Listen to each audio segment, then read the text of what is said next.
દોડવા લાગ્યા, ભાગવા લાગ્યા. અને વ્યાસજીને એમ કહ્યું, મારો પુત્ર, અને આનાથી ઉત્તમ અધિકારી મને ક્યાં મળશે ભાગવત માટે. પુત્રે તન્મયતયા, પુત્ર પુત્ર કરતા અવાજ કરે. પણ કેવા છે સુખદેવજી? અનુપેતમ અપેત કૃત્ય. હજી જેના જનોયાદી સંસ્કાર પણ નથી થયા. કહ્યું કે જ્યાં વિકાર હોય ત્યાં સંસ્કારની જરૂર પડે. કાંઈ પામવાની ઈચ્છા નથી, દિગંબર છે, ભાગી રહ્યા છે. વ્યાસજી પુકાર કરે છે પુત્રને. સુખદેવજી તો ઉત્તર ના આપ્યો, પણ આજુબાજુ અનેક વૃક્ષો હતા. એ વૃક્ષોએ જાણે વ્યાસજીને ઉત્તર આપતા હોય એમ હલી હલીને બતાવવા લાગ્યા. વ્યાસજી અમારી સામે જુઓ, તાડ તડકો વરસાદ બધું જ સહન કરીએ, પણ અમારી ઉપર ફળ લાગે એ પણ અમે નથી ખાતા, સમાજને આપી દઈએ. વ્યાસજી, આપની તપશ્ચર્યાનું ફળ આ સુખદેવજી છે. એમાં મોહ ન રાખો, સમાજના કલ્યાણ માટે એને સમર્પિત કરી દો. સર્વભૂત હૃદયમ મુનિમાનતોસ્મિ. એવા સર્વભૂત, સર્વમાં જે ઈશ્વરના દર્શન કરનારા મનનશીલા મુનિ, જે સતત મનન કરતા હોય એને મુનિ કહેવાય. સર્વમાં ભગવત દર્શન કહેવાય ને કે અપ્સરાઓ સ્નાન કરતી હતી. જયારે સુખદેવજી ગયા તો કાંઈ ફેર ન પડ્યો. વ્યાસજી આવ્યા તો બધાને સંકોચ લાગ્યો, વસ્ત્રો પહેરી લીધા. નારાજ થયા વ્યાસજી. કેવા લાગ્યા, 16 વર્ષનો મારો યુવાન દીકરો અહીંયાથી ગયો તો તમને કાંઈ ફરક ન પડ્યો, અને મારા જેવો વૃદ્ધ વ્યક્તિ તો તમને શરમ લાગે છે. આવું કેમ? ક્ષમા કરજો મહાત્મન, આપ વૃદ્ધ ભલે છો, પણ આપની ભીતર બુદ્ધિમાં એટલો ભેદ તો છે કે આ સ્ત્રી છે ને આ પુરુષ છે. આપના પુત્ર સુખદેવ એ તો ઈશ્વર સિવાય બીજું કઈ જોતા જ નથી. એની દ્રષ્ટિ દેહ ઉપર નથી જતી, એ તો ભીતર રહેલા આત્માનું દર્શન કરે છે. એવા સર્વભૂત હૃદયમ મુનિ માનતોસ્મિ. એવા મુનિ સુખદેવજીને વંદન કર્યા. કથાને લઈ ગયા નૈમિષારણ્ય. 88,000 ઋષિઓ 1000 વર્ષ સુધી ચાલે એવો યજ્ઞ આદરીને બેઠા છે. યજ્ઞના મધ્ય ભાગમાં થોડો સમય બચે છે. એટલે સૌનકાદી ઋષિઓને એમ થયું, પવિત્ર કાર્ય કરવા બેઠા છીએ અને સમય બચે છે, કાંઈક લૌકિક પ્રવૃત્તિ થાય એના કરતા ભગવત કથાનું શ્રવણ કરીએ. અને એટલા માટે સુતજીને બોલાવ્યા છે. ઉપર આસન પર બિરાજમાન કર્યા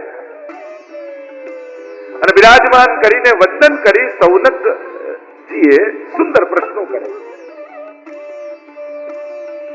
ભાગવતના મહાત્મ્યમાં શ્રોતા અનેક લોકોને કુશલ કયા છે. અહીંયા કયું સકલ કુશલ પાત્રમ બ્રહ્મપુત્રમ નતાસ્મિ. નારદજી કુશલ. અહીંયા કથાના શ્રવણ માટે કુશલ. પ્રશ્ન કરતા કહ્યું, ભક્તિ જ્ઞાન વિરાગાપ્તો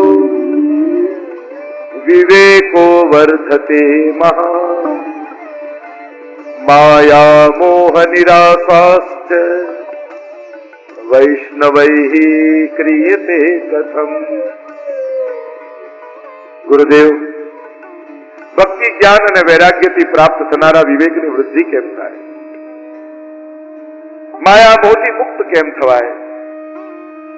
વૈષ્ણવે શું કરવું જોઈએ? કહ્યું, ઈ ઘોરે કલૌ પ્રાયો જીવશ્ચાસુરતામ ગતા. કલયુગમાં જીવ આસુરી વૃત્તિ વાળો થયો છે. આ ક્લેશથી આક્રાંત જીવ કેમ શાંતિને પ્રાપ્ત થાય? કોઈ શ્રેય કરનારામાં પણ શ્રેય કરનારો હોય, પાવન કરનારામાં પણ પાવન કરનારું હોય. ભગવાન કૃષ્ણને મેળવી આપે એવું કોઈ સાધન અમને બતાવો. જો કોઈ મહાપુરુષ મળે તો શંકાઓ જાગવી એ કોઈ ખરાબ નથી. શંકાઓ, જિજ્ઞાસાઓ, સંશય બહુ સહજ છે, જાગવા જ જોઈએ. ખતરનાક છે ગલત વ્યક્તિ પાસે સમાધાન લેવા જવું. એ બહુ જોખમકારક. પ્રશ્ન ખરાબ નથી, પણ એનું સમાધાન જો ગલત વ્યક્તિ પાસે લેવા જશો ને તો એ તમારી શંકાને અશ્રદ્ધામાં ફેરવી દે. એ શંકાને નિમિત્ત કરી છેક અશ્રદ્ધા સુધી લઈ જશે. અને એ જ પ્રશ્ન કોઈ મહાપુરુષ પાસે પૂછવા જશો તો એ શંકાને નિમિત્ત કરી શ્રદ્ધા સુધી લઈ જશે. ગુરુમાં કહ્યું, શ્રદ્ધા જ મારી લઈ ગઈ મને મંઝિલ સુધી. અને દિશાઓ રસ્તાઓ ભૂલી ગયો તો દિશાઓ ફરી ગઈ. આ ભાગવતની યાત્રા શંકાથી સમાધાન સુધીની યાત્રા છે. પ્રશ્નાર્થથી પૂર્ણ વિરામ સુધીની યાત્રા છે. પ્રશ્ન કર્યા, જોયા કે મહાપુરુષ બિરાજમાન છે. જ્યાં લાગે કે અહીંયા સમાધાન મળશે ત્યાં પછી બધું જ પૂછી લે. અને સૌથી મોટો પ્રશ્ન, જો જીવન સંબંધી, સંસાર સંબંધી, દેહ સંબંધી અનેક પ્રશ્નો હશે, પણ જયારે આત્મા સંબંધી પ્રશ્ન જાગે ને તો માનવું કે સાચા અર્થમાં જિજ્ઞાસા પ્રગટ થઈ. અથા તો બ્રહ્મ જિજ્ઞાસા, બ્રહ્મની જિજ્ઞાસા થાય. ક્ષણવાર માટે વિચાર કરો, અર્જુનને મોહ થયો, સમાધાન મેળવવા માટે ધૃતરાષ્ટ્રને પૂછવા ગયો હોત તો કેવી ગીતા મળી હોત આપણને? એને કૃષ્ણને પૂછ્યું તો ભગવદ ગીતા મળી, અને ગીતા મળી તો નષ્ટો મોહ સ્મૃતિર્લબ્ધા તત્પ્રસાદાન્મયાચ્યુત સ્થિતોસ્મિ ગત સંદેહ કરીશે વચનમ તવ. પ્રભુ હવે જેમ આપ કહેશો એમ કરીશ. સમાધાન મળ્યું. નહીં તો દુનિયાના લોકો આપણને ભરમાવી દે છે. દુનિયાના લોકો પોતાની ચતુરાઈ એવી કરે છે ને. આ કલયુગની સૌથી મોટી ચતુરાઈ શું છે? કલયુગ કોશિશ કરે આપણા હાથમાંથી પાપોને પુણ્યોને લઈ લેવાની અને પાપ પકડાવી દેવાની. અને એટલા માટે આપણને સતત એવું લાગ્યા કરે કલયુગમાં, જે પાપ કરે ને આમ કરે એ બધા સુખી છે, અને અમે સાચા દિલથી ભક્તિ કરીએ, આમ કરીએ તો અમે દુઃખી જ રહીએ. તો પછી આ બધું કરવાનો શું અર્થ? પાપ પુણ્યોને મૂકો ને પાપને પકડો, એવું આકર્ષણ કલયુગ પેદા કરે. આ કલયુગની માર્કેટિંગ સ્ટ્રેટેજી.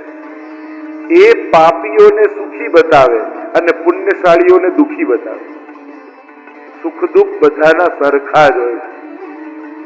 એ ઝૂંપડામાં રહેતો હોય કે મહેલમાં રહેતો હોય, સુખ દુઃખ બધાના સરખા હોય. ઝૂંપડા વાળાના 1000 જતા રહે અને એને જે દુઃખ થાય એવું બંગલા વાળાના કરોડ જાય, એને ત્યારે એટલું દુઃખ થાય. ખાલી માત્રામાં જ દુઃખ હોય છે, બાકી તો બધું સરખું જ હોય છે. મૂળ વાત એ છે.